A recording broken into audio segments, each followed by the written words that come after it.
Ebbene sì ragazzi, benvenuti a Verdello. Benvenuti a Verdello, ma che bello, ma che bello. La teniamo sta nostra sigla. Hai pure dato una botta. Bene, un bel inizio ragazzi. Nel video precedente eravamo a Lisbona, Portogallo, e adesso invece siamo nella pianura bergamasca, quindi Italia. Questo sarà il primo e unico video italiano e fa caldo. Mamma mia ragazzi, è arrivata l'estate, in pratica anche quel caldo soffocante, quello bello umido, pesante che si taglia col coltello, con la scure, esatto. Con la U anche, con la U, perché siamo a Bergamo, ci sta la U. Comunque siamo tornati dopo 7 mesi e mezzo, quasi 8 mesi in Sud America, e abbiamo un po' chiuso un capitolo riprendendo appunto un volo che da Sao Paulo, che è stata la nostra ultima tappa in Brasile, ci ha portato poi a Lisbona come scalo, diciamo, di un giorno intero, e poi da lì siamo volati nella mitica Orio al Serio. Pensavo nella mitica Shanghai sono nati, no, sai. invece no, siamo volati a Orio al Serio. Siamo in Italia ragazzi già da un bel po', perché sì, abbiamo fatto un mese anche abbondante qui in Italia, e quindi insomma non siamo proprio freschi d'Italia. Abbiamo avuto modo di fare tante belle cose anche, oltre chiaramente al fatto che insomma non è che siamo sempre stati qui a Verdello. Avevamo un po' di motivi che ci hanno spinto a tornare, motivi personali per cui siamo dovuti rientrare, e come sapete abbiamo un po' le famiglie sparse un po' in tutta Italia, no? E quindi questo vuol dire che anche quando torniamo noi non siamo fermi in un punto, ma siamo delle trotole, anzi forse più di quando siamo in viaggio. Secondo me di più, posso dire la verità ragazzi, io sono stanchissimo, perché comunque avanti e indietro, vola su, giù, destra, sinistra, e il treni, anche treni belli lunghi abbiamo preso. Sì, treni, aerei, tutto abbiamo fatto, tutta l'esperienza completa. Diciamo che però a differenza di altre volte in cui siamo tornati in Italia abbiamo fatto proprio più un tour col cubetto, penso all'ultima volta, e abbiamo fatto proprio dei video dedicati alle varie città che visitavamo. In questo caso invece ci siamo più concentrati sulle famiglie, sugli affetti, gli amici, e quindi non abbiamo filmato quasi nulla, e forse un po' si vedrà perché adesso dobbiamo un attimo ringranare un po' tutto quanto con i video. Siamo sgranati, devo dire abbastanza, siamo abbastanza sgranati, anche perché siamo a pochissimi giorni in realtà dalla ripartenza, perché noi tra poco ragazzi, si va. Ci siamo. Sì, manca pochissimo, stiamo già preparando tutto, le ultime cose da sistemare. Madò, tutte le volte tu dici vabbè sono tante volte che da tanto che facciamo questa cosa, torna e riparti, ma ogni volta è sempre come se fosse la prima. È vero, c'è sempre quell'ansietta degli ultimi giorni, devi salutare le persone, quindi c'è anche quel dispiacere lì. Dall'altro lato c'è la voglia di andare a vedere cosa ci aspetta, perché comunque si inizia una cosa nuova. E dove andiamo? Calma, andiamo per ordine. Allora, partiamo un po' da quello che abbiamo fatto da quando siamo tornati in Italia, perché appunto abbiamo detto siamo stati più con le famiglie, quindi abbiamo fatto un bel giro anche nel sud del nostro paese. Stamattina siamo in Calabria, a Reggio. Vediamo fuori. Che super giornata che c'è. Eccola là in fondo. La Sicilia, lo stretto di Messina.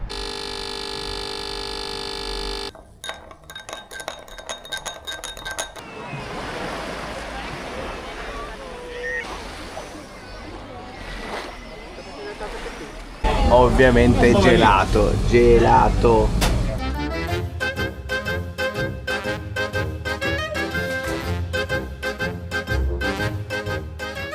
E dopo la Calabria, Puglia, Polignano. Ma senti i rumori della natura, i rumori migliori in questo momento hai gli uccellini, il cuculo che fa cucù.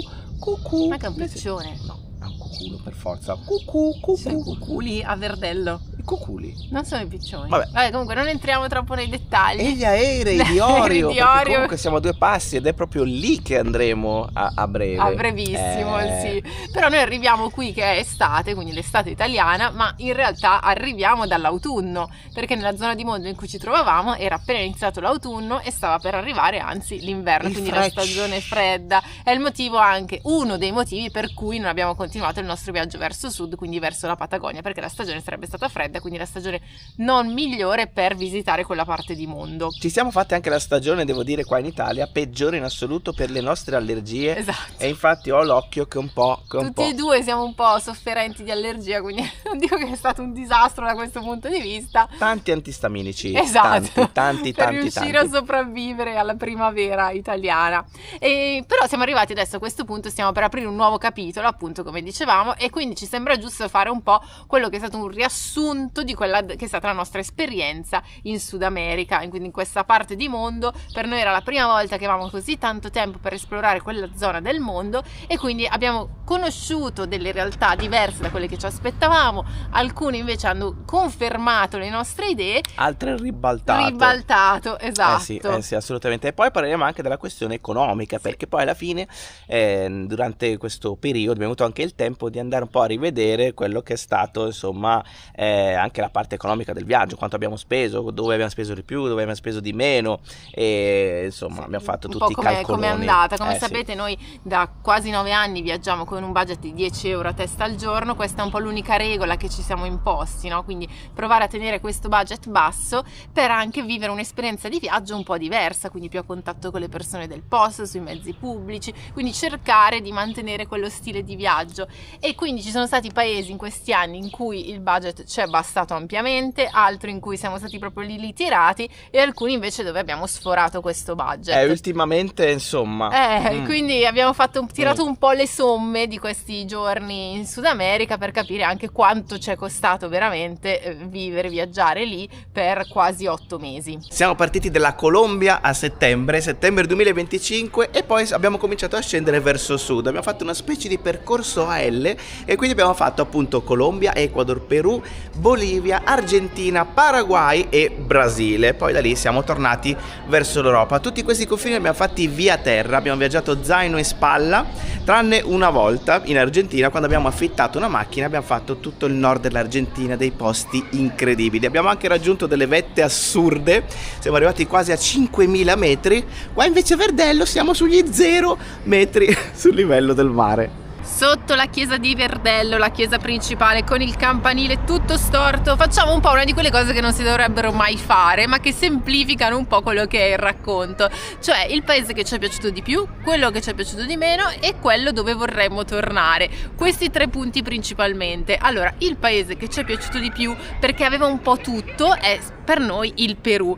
In Perù siamo stati a lungo e ci siamo goduti sia la parte di costa, ma soprattutto la parte delle Ande, che a noi è piaciuta tantissimo. Sarà anche che per noi è stata un'enorme sfida, perché appunto, come dicevamo, siamo arrivati a fare dei trekking a delle altitudini che non avremmo mai nemmeno immaginato, e quindi abbiamo vissuto anche tutta quella parte lì, perché noi non siamo proprio gente da montagna, camminate in salita, e lì invece ci siamo fatti proprio tutta l'avventura completa, compresa di foglioline per sopportare l'altitudine.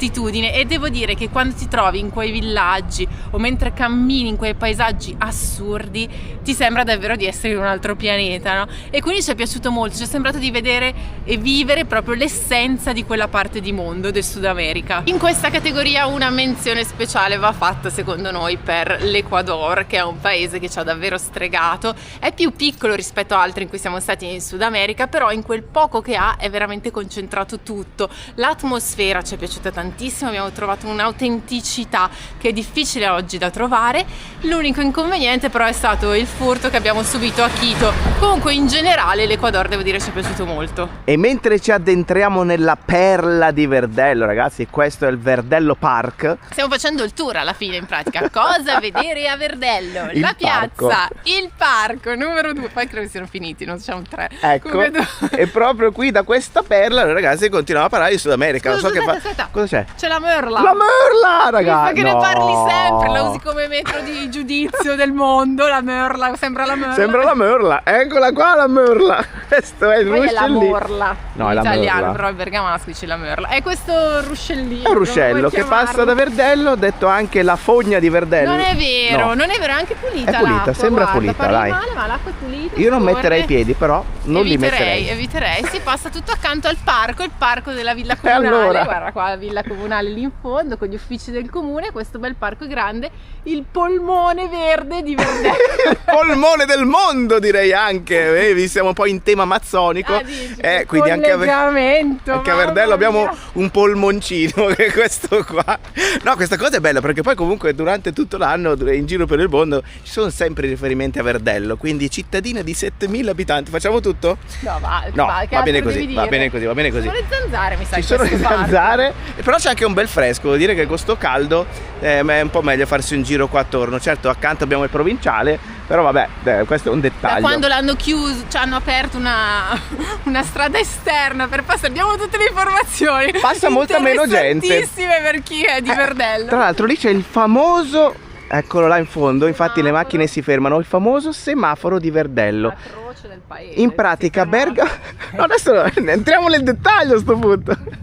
Da quel lato c'è Bergamo Centro, da questo lato andando oltre Verdello c'è Treviglio, quindi questa è tutta quella strada importantissima, il fulcro della bassa, che è Verdello Treviglio. E invece da quel lato leggermente spostato verso destra c'è Orio al Serio. Infatti sentiamo ancora una volta si sente l'aereo, un altro aereo. Esatto. Quindi abbiamo, ecco, e una volta allora che non c'era, scrivere al comune di Verdello che stiamo facendo un video su Verdello. Sindaco, dai, scusi. Perché quando scriviamo con la voce di Maria, scusa. No, magari mandiamo un audio. Comunque, okay. a parte questo, comunque, quando non c'era la circonvallazione di Verdello, questa strada era mostruosa perché c'era un traffico assurdo, ma c'è ancora ogni tanto.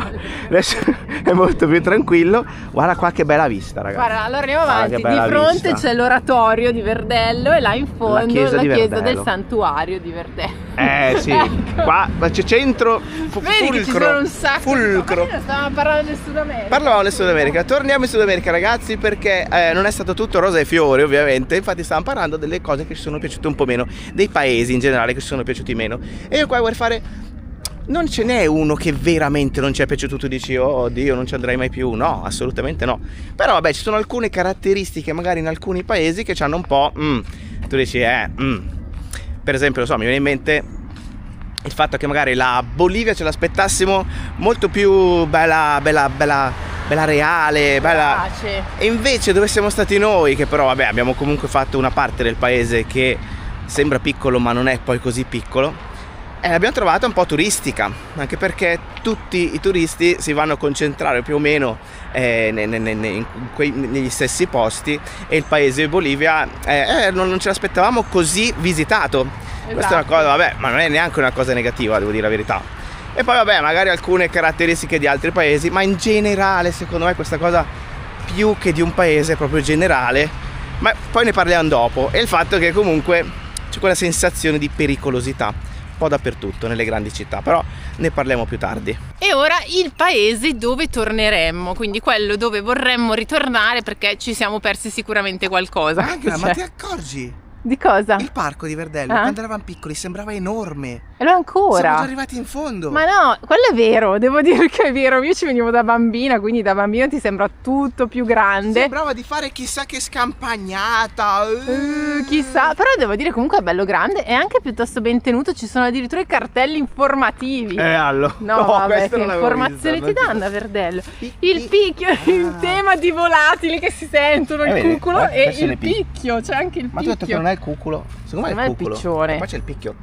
Esatto. Vabbè, a parte questo, comunque poi c'è anche la grotta del parco di Verdello, dove andavamo a infilarci, bella fresca, negli inferi. Bambini, io me la ricordo grande, ma secondo me è piccola. È piccola, sì. Andiamo a vedere. Comunque stiamo dicendo un'altra cosa. Stiamo dicendo il paese dove vorremmo tornare in futuro sicuramente è l'Argentina. L'Argentina noi abbiamo fatto appunto, come dicevamo, in macchina, a dormire nel baule della macchina e ci siamo fatti solo la parte nord e già quella, devo dire, ci è piaciuta veramente tanto. Natura che non ti so dire, ma in più anche le persone, quindi il rapporto con le persone ci è piaciuto molto. Ci siamo trovati molto bene con quelli con cui abbiamo parlato, perché abbiamo potuto fare dei discorsi anche un pochino più profondi, no? E quindi sicuramente torneremo in quella zona di mondo, anche perché abbiamo avuto proprio solo un assaggino di quello che è e c'è ancora tutta la parte a sud che vorremmo fare. Che conifere! Conifere! Ma guarda che bello! Ci sono anche le rovine, ragazzi. Questa qua è una rovina, me la ricordo quando ero piccolo. Si poteva entrare, si poteva infilare, adesso invece è tutto chiuso. Io pensavo fosse la casa di Cappuccetto Rosso questa da bambina. In realtà, non so se è vero, però io mi ricordo sta cosa che era la ghiacciaia, dove tenevano le cose in fresco quando abitavano nella villa, era tipo il frigorifero gigante. La so così. C'è un altro coso segnato lì. Cartello informativo. Ma infatti lì c'è tipo, questo qui era lo stagno, Angela. Dici? Questo era lo stagno delle ninfee. No, non è vero. No, questa è la statua, c'è una statua. Questa non me la ricordo. Questa non me la ricordo proprio. Parlando. Ci sono, guarda, gli aironi e gli ibis. Guarda che foto spettacolare, gli aironi e gli ibis. Questo non è Verdello. No, questa cos'è? La chiesa di Verdello che abbiamo visto prima. Ah sì? Ma sì. Ma pensa quante robe. La garzaia, habitat di nidificazione. È una specie autoctona. Ma pensa quante cose a Verdello. E vedi, la grotta sembrava grande ma è piccolina. Però sai che è bella? Si può salire qua dietro e si può passare qua sotto. C'è un bel fresco qua. Qua dentro sì, io mi ricordo venivo qua con le mie amichette, facevamo merenda, ma è pieno di zanzare. Pieno di zanzare. Usciamone subito. È il comodo delle zanzare, qua è tutto umido, meglio uscirne da qualche parte. Parliamo adesso un po' degli aspetti positivi e negativi di tutto il Sud America, perché ci sono comunque delle caratteristiche che uniscono tutti i vari paesi. Allora, sicuramente la lingua. La lingua è un aiuto enorme per chi viaggia, che sia spagnolo, ma anche il portoghese alla fine, anche se non è proprio la nostra qualità numero uno, comunque ci si può capire, si intende, loro capiscono anche lo spagnolo eventualmente, quindi comunque è facile girare anche il Brasile e chiaramente appunto lo spagnolo si parla praticamente in tutti i paesi che abbiamo visitato, è semplice capire, capirsi, parlare, discutere, affrontare i problemi, sistemare le cose, insomma questa veramente è una facilitazione per noi incredibile. Altra cosa è anche la questione delle frontiere, perché comunque come europei possiamo viaggiare tranquillamente in tutto Sud America e non abbiamo mai avuto un mezzo problema in frontiera, anche perché non avevamo un mezzo, e questa cosa ci ha facilitato molto.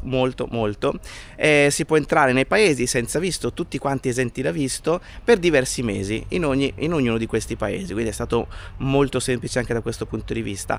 Altra cosa invece diversa, ecco, è la sensazione che abbiamo avuto nel viaggiare, nell'incontrare le persone, nel capire come funziona insomma in questi paesi, e diciamo che proprio la caratteristica è stata quel senso di comunità.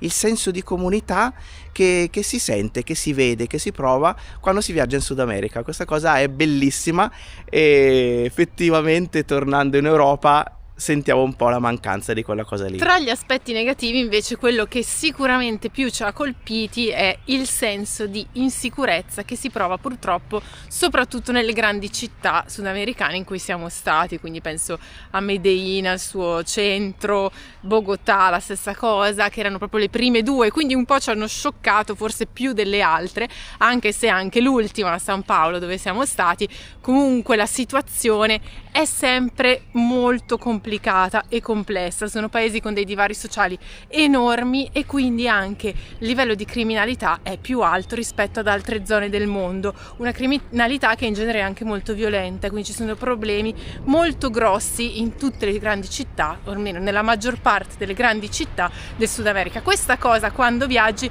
diciamo che la senti e si fa sentire, è anche un po' pesante. Per noi era anche complicato capire se era il momento di tirare fuori la telecamera o se era meglio lasciar perdere, come gestire le cose. Paolo metteva il cellulare nelle mutande, avevamo sempre tutto sott'occhio e quindi questa sensazione un po' ci ha lasciato l'amaro in bocca, diciamo che un po' ti lascia un po' perplesso, cosa che magari in altre parti di mondo non è così evidente, non la senti così tanto, quindi sicuramente questo è uno degli aspetti negativi di quello che per noi è stato il viaggio in Sud America. Dopo una pausetta ragazzi per allergia siamo tornati, anche cambio d'abito con questo nude look. Hai fatto il cambio d'abito tipo nei grandi show, capito? Come Belen. Comunque ragazzi a parte gli scherzi, affrontiamo l'argomento danaro, vilissimo, però ogni tanto bisogna parlarne, è molto importante per chi viaggia a lungo termine, e parliamo di quanto abbiamo speso quindi in Sud America. Variano molto chiaramente i prezzi da paese a paese, in generale tutto il Sud America viene considerato dai viaggiatori come un luogo abbastanza affordabile. abbordabile per i costi comunque abbastanza contenuti, ma attenzione perché ci sono comunque delle differenze anche rispetto all'Asia, a tanti paesi dell'Asia, e adesso poi ne parliamo. Entriamo più nel dettaglio, diciamo che abbiamo fatto un po' un totale delle spese per tutta l'esperienza sudamericana, senza andare a vedere i singoli paesi, perché comunque sappiamo che ci sono paesi dove spendi molto poco, penso all'Ecuador o al Perù, anche alla Bolivia, sono paesi tendenzialmente molto economici per noi.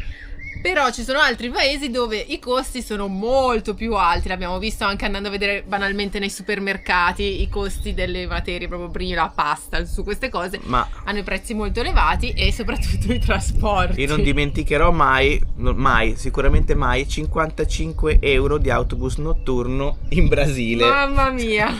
Cioè, prezzi alcuni veramente più alti anche dell'Europa, perché adesso abbiamo preso diversi Ryanair per spostarci anche in Italia, i Flixbus così, si trovano comunque 15-20 euro, lo trovo 25 euro al massimo. Anche per dei notturni, anche per dei viaggi lunghi. E vabbè, e niente, è così. E quindi dalla media, diciamo, abbiamo tirato fuori un po' quello che abbiamo speso giornalmente. Allora, noi siamo stati, diamo due numeri, 227 giorni in totale. E abbiamo speso circa 5.700 euro. Qua scriviamo sotto la cifra.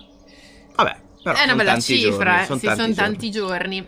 E quindi sono 25,38 euro in due al giorno, cioè 12,70 euro a testa. Ragazzi, abbiamo sforato i 10 euro di budget per questo mega viaggione. Però ne eravamo anche consapevoli, soprattutto verso la fine abbiamo visto la nostra il grafico salire però c'è da dire una cosa, vai. Questo è il totale senza includere i voli, il volo di andata, quindi quello che abbiamo preso da Milano a Bogotà e quello di ritorno da San Paolo a Lisbona. Questi sono esclusi da questo calcolo. Poi diciamo anche includendo i voli quanto viene, la media si alza ovviamente, perché comunque i voli sono la spesa bella grossa. Vabbè, comunque ragazzi siamo sotto i 13 al giorno, che ci può assolutamente stare, considerando dove siamo stati. E chiaramente ecco, a partire già dalla Colombia ci siamo subito resi conto che era un po' diverso rispetto agli ultimi anni in Asia, e questa cosa è stata subito netta, anche perché comunque una notte ti costa anche nella bettola più bettolosa sui 12-13 euro già in Colombia, e poi mangiare costa un pochino di più, anche se questi menù enormi un pochino di più, ragazzi, sto parlando di 3 euro per un piattone enorme pieno di cibo che probabilmente ti sfama anche la sera. Però ecco, magari anche questioni di percezione, no? Ti costa magari un pochino di più quel pasto rispetto all'Asia, dove magari avresti speso magari un euro e 50. Però ecco, stiamo parlando di cifre veramente ridicole, quindi bisogna sempre tenere tutto chiaramente in prospettiva. Esatto. Poi noi abbiamo fatto tutto quello che volevamo fare in questi paesi, quindi abbiamo avuto le spese un po' più alte in alcuni posti, appunto per alcune cose, magari dell'attrazione abbiamo pagato un po' di più, penso Machu Picchu, che comunque ha un costo più alto rispetto alle tradizionali attrazioni che magari ti costano le cascate Iguazú, che sono una bella spesa anche loro. Però l'abbiamo voluto fare comunque indipendentemente dal budget, perché ci interessava proprio fare questa cosa. E comunque alla fine, nella media generale, devo dire che siamo riusciti comunque a tenere sotto controllo un po' tutta la spesa. Avete visto come certe bettolazze veramente incredibili. Devo dire che da quel punto di vista Sud America ci ha dato delle ottime soddisfazioni, grandi soddisfazioni. Non so quante volte siamo finiti negli hotel a ore, non ho perso il conto a un certo punto, e quelli devo dire che sono forse i peggiori di tutti. Però bello, abbiamo trovato Gina in camera. No, bello.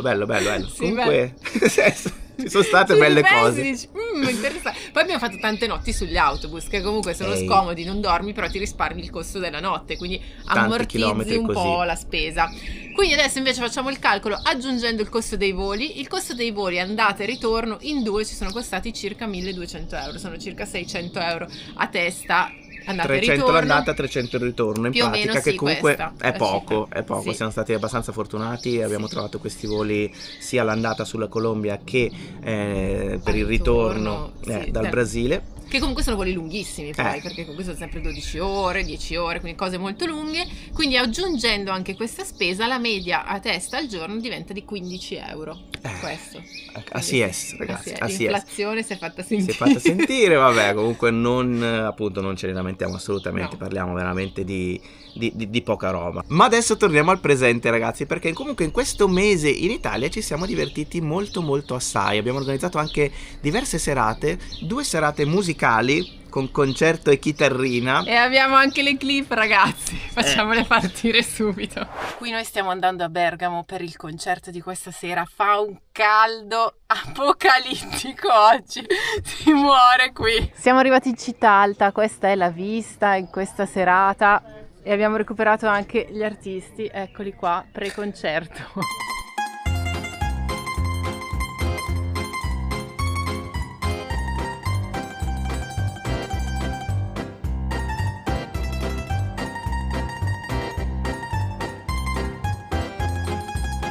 In attesa del concerto siamo venuti a mangiare tipico scarpinocci, formaggi di Bergamo, si è aggiunto al gruppo qui altri 2 fan, qui formaggi e marmellatine.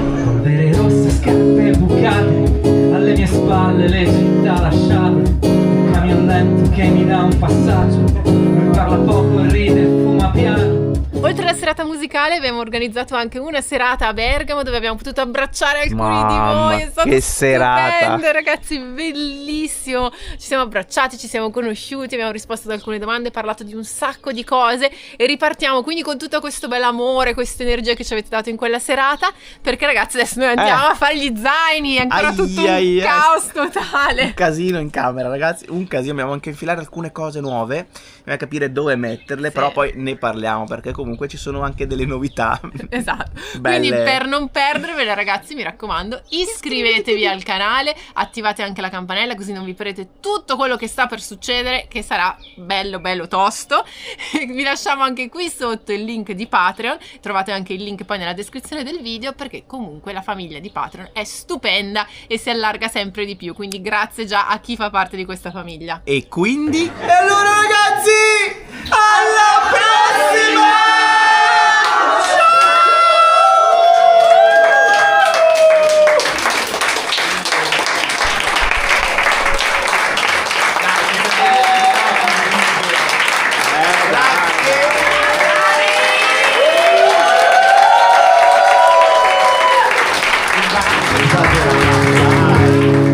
Polvere rosse, scarpe bucate, alle mie spalle le città lasciate, un camion lento che mi dà un passaggio, mi parla poco e ride e fuma piano, frutta matura lungo la via, la radiografia, cumbia e poesia, zaino leggero, tasche quasi vuote, ma il cuore pieno di strade mai percorse.